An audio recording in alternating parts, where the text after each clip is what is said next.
चितपुरको ढोडेनीबाट उहाँको पिता र कान्छी आमा पनि अन्तत यो एउटा गरिबीकै कारणले भुटानको राजु भन्ने ठाउँमा बस्न सक्नुभयो। महागुरु उता जानु भएन।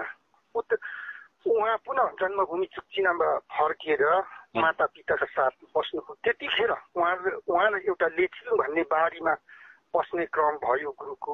त्यतिखेर महागुरुको खानेकुराको अभाव हुँदा महागुरु जब वन तरुल खन्न जानुहुन्थ्यो त्यतिखेर उहाँको अगाडि एउटा लिम्पुनी जस्तो देखिने महिला अधवैसे जस्तो देख्नुहुन्थ्यो अरे। दिनको पटुकीमा सिउरेको खुर्मी